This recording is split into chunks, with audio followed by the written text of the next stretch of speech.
This is the TourBox Neo. It's a device that can not only speed up your creative workflow, but also make it more seamless, immersive, and enjoyable. It's a controller with a bunch of fully customizable buttons and knobs that can allow you to edit your photos or videos without even looking away from the image or reaching for the keyboard, which is pretty awesome in my opinion. In today's video, I'm going to review this device. I will show you what I like about it and what you can expect from it, and also you will see how I use it in Adobe Lightroom and in Adobe Premiere Pro. But before we begin, full disclosure, this device has been sent to me for free from the TourBox company. They have sent it to me so I can use it and review it on this channel, but I wasn't paid to make this video, and the TourBox company had no influence whatsoever as to what I will say in today's video. So every opinion and everything that I say about this device, you can consider it being 100% honest and unbiased. However, the manufacturer of this device was kind enough to offer you guys, the viewers of my channel, a special discount code if you decide to pick one of these devices for your own. So make sure to stick around till the end of this video where I will reveal the coupon code. Alright, let's get started.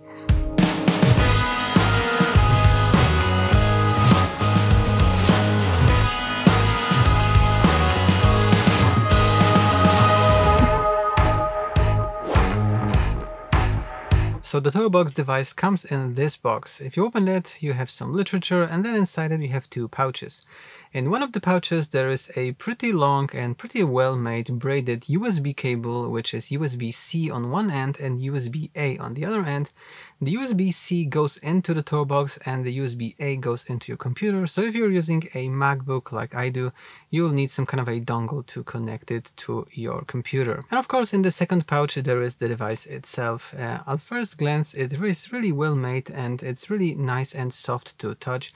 It is also quite heavy, which in my opinion is a good thing, because paired up with these rubber feet on the back, it's definitely not going to slide around on your desk, and you can use it confidently even if you have a smooth surface on your desk. The device is equipped with 3 different dials. The first dial is the one on the top, which is called a knob, that you can just rotate it like this, but you can also press it so it acts like a button. There's also this flat dial that you can also rotate and also press. And then the third wheel is this kind of a scroll wheel that resembles a scroll wheel from like a computer mouse. And this one can also be pressed, so it can also act like a button. And then on top of that you have a bunch of different buttons in different places on this device, including a one on the side for your pinky.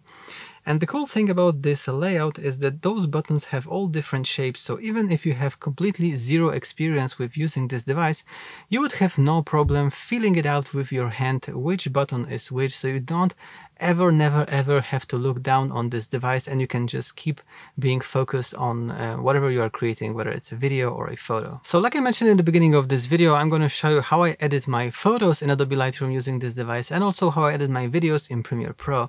So if you're interested only in editing photos or only in editing videos, you can skip ahead to the part of this video that interests you the most. There will be links to chapters down below in the description of this video. So let's start with Adobe Lightroom. Okay, so we are here in Lightroom, and I have a couple of images from my recent trip to the Baltic Sea. As you can see, those are images of the Milky Way, and we're going to edit one of them right here in Lightroom. So we're going to use the TourBox, of course, and the first thing that I would do when I start to edit my photo would be to actually level the horizon and crop it if needed. And in order to do that, it's very cool. On the TourBox you can just use this knob and you can just start rotating the knob, and as you can see in Lightroom, it immediately opens the crop tool and it is also rotating your image. And now if I let go, it automatically goes out of the crop mode and you have your crop committed. If you would like to fine-tune the position of this crop, you can also press this knob. This activates the crop mode again. Then you can rotate here, you can reposition your image, and then in order to go out of the crop mode you can just press the knob again. I don't actually like this crop. I think this image was well composed, so I'm going to undo, and to undo I can also use the TourBox. So I have a combination of keys, this one on the thumb and then the side one, and this undoes the changes. So again, undo and undo. So what I would actually do to this image is to first adjust the temperature. In order to activate the temperature adjustment, I'm going to hit this white button on the top. So I hit that and it activates the temperature adjustment, and then I can use this wheel in order to change my temperature. And I don't have to look at the sliders. I don't need to click it with the mouse. I can just use this dial to change the temperature to what I want. Alright, so I think this temperature is what I want, and then let's just adjust the tint. So I'm going to click the side button. This one activates the tint adjustment, and then again I can use this dial in order to dial in the tint that I would like. So I'm going to remove some of the green. I think this one looks pretty good. So this is my tint. And then maybe let's adjust the saturation. And in order to do that, I have set it so I can press this button and hold it, and then I can use the knob, and this one is adjusting my saturation. So if we scroll down here, so you can actually see that. I would normally have to do it, but just for the sake of this video, when I hold this and keep rotating the knob, as you can see, it is changing my saturation. So something like this is probably all right. Then let's add some clarity and some dehaze, and for that I can hold these two buttons, one of these, and then use the knob again. So let's hold this one. This is my clarity, so I'm going to bump up the clarity to something around maybe something like this, and then also dehaze. So maybe something like this. Again, I don't need to look at the values of the sliders. I can just look on the image itself and adjust a certain slider just the right amount by looking at the immediate feedback on my computer. Then let's also maybe bring up some of the shadows here in this beach right here. So in order to activate the shadows adjustments, I can use one of these 4 buttons like arrow keys on the bottom, and as you can see, you have the bottom one is shadows, the top one is highlights, the left one is blacks, and the right one is white. So let's go to shadows again, and then I can use the dial to bring up the shadows. Something like this is probably all right. And then of course, if you would like to inspect some parts of the image, you can use the wheel to actually zoom into the image. Then I can pan around using my mouse or a trackpad in my case. And then if you want to zoom out to fit, you can just click on this wheel and it zooms out to fit. I don't need to touch anything on the keyboard whatsoever. So at this point, maybe we could make the Milky Way pop in the image a little bit. So I'm going to show you how I could use a local adjustment brush in conjunction with the TourBox. So let's go to the local adjustment brush. So I'm going to hit the brush, and then I'm going to choose an effect. And right here, I'm going to use one of the effects that I actually have right here. I have some presets, as you can see down at the bottom, and one of these presets is KP Milky Way Pop, and this is actually part of my preset pack for Milky Way editing for Adobe Lightroom. If you would like to get this preset pack for yourself, you can check them out on my website. The link to it will be down below in the description. So with this local adjustment preset, we are going to just paint on the Milky Way to make it pop out of the image really nice. And using the TourBox, we can easily adjust the size of the brush and the feathering of the brush right on the TourBox. So I can hold one of these buttons and use the wheel. Let's try it with this one. This is going to change the size of the brush. As you can see, I'm holding this and I'm using the wheel in order to adjust the brush, and then let's do the other one, and this one is going to adjust the feathering. So I think this kind of a feathering is alright, and then I'm just going to brush it in order to make the Milky Way pop. And as you can see, this preset of mine for making the Milky Way really stand out in your image works really well, again without it and with it. And I think this is a very good change for this image. And now let's maybe add some post-crop vignette, and for that I have another key combination on the TourBox, so the side button and then the knob. And let's add some vignetting, maybe this much would be alright. And then finally I'm going to rate this image, so I can use one of these buttons. The left one I have set to set the rating of 2, the right one is set the rating to 3, and I have some combinations to like 4 or 5 stars depending on what I need. And again, these buttons are fully customizable. Let me actually show you the TourBox console. This is the console that comes with the TourBox. As you can see, I think the UI is very intuitive and it's really well made. If you hover over here, it is going to highlight what button you are currently assigning. And as you can see, you can assign a lot of stuff here. You can expand these, and you have some combination of keys like double clicking or clicking 2 buttons at the same time. If I expand that, you can see there are the actions of holding one button and using the scroll wheel, and also holding one of the buttons and using the knob on the top. One thing I don't understand why they didn't do is that you cannot do that with the dial. With the dial you can only rotate it or press it, but you cannot assign anything like holding one button and adjusting the dial, which is kind of the bummer. I think it would be more intuitive, but maybe they will add it in some future release of this software. So here's some basic stuff that you can do using the TourBox in Adobe Lightroom. I obviously just scratched the surface. You can do so much more, and you can use like HSL adjustment and all of the stuff, color grading that you have in Lightroom. You can configure that to use with the TourBox. And I must say that the default preset for the key combinations on the TourBox itself is pretty good already. So you can use that, or you can override some of the settings. You can create your own profiles and switch between them, whatever you want. This really allows you for a ton of customizability.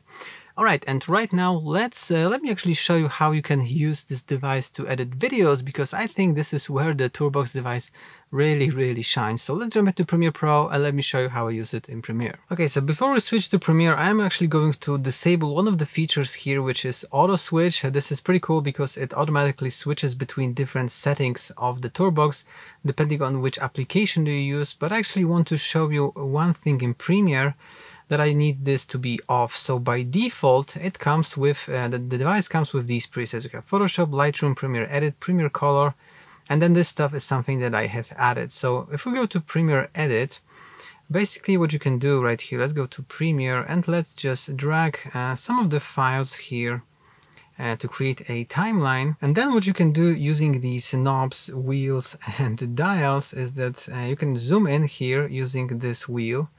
And then if we zoom in, you can use the knob to actually move around left and right in your timeline. But as you can see, if I move it very gently, it kind of jumps around. So if I'm zoomed in a lot, I could lose context of where it is in the timeline I'm actually looking at here in Premiere. And what I would normally use, I would use a trackpad on my laptop to kind of scroll sideways with two fingers. And as you can see, if I scroll like this, it is way smoother than what I get from the TourBox. But luckily, I have figured out how to map it onto the TourBox. So it turns out that if you hold the Command key on a Mac and scroll vertically, it does the same thing. And you can map this behavior, like scrolling of a mouse and also holding one of the modifier keys, into the TourBox. So this is exactly what I did. And if I switch to my preset, which is KP, like my initials, and then Premiere Editing, then if I go back to Premiere and if I use the knob again, it is going, as you can see, very smoothly. So I would definitely recommend doing that. And then of course you can use the third dial, which is this flat one right here, in order to scrub and move around the playhead very precisely, which is very handy in my opinion, using this one to move across the timeline, this one to zoom in and out, and this one to move around your playhead precisely. What is also pretty cool here on this device is that you can assign a very complex key shortcut combinations into very simple key combinations, or even just a hit of one single button on the TourBox. For instance, what I do a lot in my edits is that I use nesting. So when I import my footage into the timeline, all of the clips that I have recorded, I would select everything and then nest. But I don't really like right-clicking here and, you know, looking for the nest button somewhere here. I would like to do that conveniently, not using this context menu.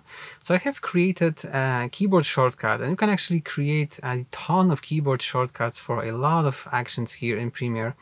And I have it mapped to Command, Option, Shift, and N. So if I go to, for instance, let's go to here, Command, Option, Shift, as you can see on N, we have nesting. And then on Y and I have the changing of the label color of the clip on the timeline, which I will show you in a minute. But of course, hitting this kind of a key combination, it is very cumbersome. I would have to use two hands in order to do that, which is not convenient at all. But you can map such a complex key combination to very simple things on the TourBox. So for instance, I have it mapped to these two buttons, the side one and the one on the top. So if I select everything and hit that, boom, you have nested sequence, and then I can just hit OK, and then I have a nested sequence. Then what I would normally do is that I would duplicate the audio track, so I would use the Option key on the keyboard, but I have it also mapped on the TourBox. So the Option key I have mapped on the TourBox to this side button, so I can just hold the side button, move it down, and that way I have a duplicated audio. And right here what I would do is that I would use a audio preset on my nested sequence. This is what I usually do. So let's go to Basement Audio. right here, and then I would nest it again. So I would use the same combination on the toolbox again to nest it. And then I can change the color of it to iris, which is the default. So I can hit this button to change it to iris. I have also the other one to change it to yellow, but let's go with iris. And the duplication of audio is because now Premiere doesn't show me the waveform here. I actually have a whole separate video as to why I do that. It allows for a ton of flexibility in editing, so you can check out that video. It will be linked also down below in the description. And then when I have that, if I want to zoom in here and let's say that I need to place a cut where I start talking, so let's zoom in even more, and this is where I would start talking. I could place a cut using the TourBox. I can press this bottom button, but it will place a cut only here on the selected clip. So let's actually back up here with the same combination, and then let's place a cut across all of the tracks, which is what I would normally use. And for that I have to just press this button and then down arrow again, and that way I have a cut that goes across all of the tracks, which is what I use a lot. I also have mapped out the command keys and shift somewhere here, so if I want to sort of ripple edit, I can hold this button and then I can just, you know, trim those clips or whatever. And one other thing that I wanted to show you right here in Premiere is a feature that TourBox actually just recently released in their TourBox console software, which are macros. And macros is something like a sequence of different actions that you can assign for a button or a button combination on the TourBox. So you can literally click one button and it will perform a set of operations that you have input into the console. So let me show you how would I do that to like select all of the tracks, nest them, give the nest a certain name that I would normally use, and then click OK in order to end up with this initial nested sequence in my timeline. So in order to do that, let's actually delete everything. I'm going to go to my project again, and I'm going to drag these same 3 files again. So I'm going to drag them here, and then let's zoom out, and then let me actually show you in console how I have set this up. So if you press the knob right here, I have it set to a macro that has a name of nest A-roll. And if I click here, as you can see, you can either use the general tab in order to assign it some kind of a action, a simple action or a keyboard shortcut. But also you can use the macro tab, and right here you can give it a custom name, and you can add some actions here. And these are going to be executed in a sequence, one by one. So this one is Command A, which selects everything on the timeline. Then you have the Alt or Option Command Shift and N, which is to create a nested sequence. Then you have a delay of 500 milliseconds to wait for Premiere to actually show the pop-up window for the nested sequence. Then I'm going to input the text which says A-roll source, and then I'm going to hit the return key on the keyboard. And let me actually show you how this works in action. So let me close that, let me go back to Premiere, and then as you can see, I am on the timeline. I have nothing selected. I am just pressing this knob, and then it does it automatically. I have a nested sequence with a name that I want, which says A-roll source, which is what I usually use. And you can use these kind of macros to really automate, you know, repetitive tasks in your editing workflow. So like I mentioned previously, again, this is also just the tip of the iceberg. You can do so much more with this simple device. I really think that it is kind of cool to kind of edit your photos or videos, so you can work on any kind of artwork like in Illustrator or any kind of programs that allow for a lot of keyboard shortcuts, key combinations, have a lot of tools, etc. You can use TourBox to kind of speed everything up and make everything a little bit more seamless and immersive, because you don't need to switch between the keyboard and the mouse and look for the key on the keyboard. This is super intuitive, and even from day one you will be able to operate it with your hand without looking down on this device. Alright, that's basically what I think about it. The only gripe that I have about this device is it doesn't have a Bluetooth connectivity, so you need to use the USB cable, and if you have a laptop and you have, you know, a scarcity of USB ports, you will need to find room for another cable, and also another cable will be dangling around on your desk. So if they had Bluetooth, that would be amazing. And also if they added a little bit of customizability, for instance for the dial here, so you can use compound actions like pressing a button and using this dial, this would be ideal. Okay, and if you want to buy this device for yourself, you can follow the link down below in the description. The price of this device is $169 US, and they are shipping worldwide. And I think They even offer free worldwide shipping, which is kind of insane. And if you want to have this discount that I have mentioned in the intro of today's video, then you can use the coupon code that I will show on the screen right here. Use this coupon code to get $10 off your purchase. Alright, thanks for watching the video. If you liked it, please give it a like down below. I would really appreciate it. And also consider subscribing to my channel. I have a lot of videos already and a ton of videos planned in the future. And hopefully see you in one of my next videos. Have a good day and bye bye.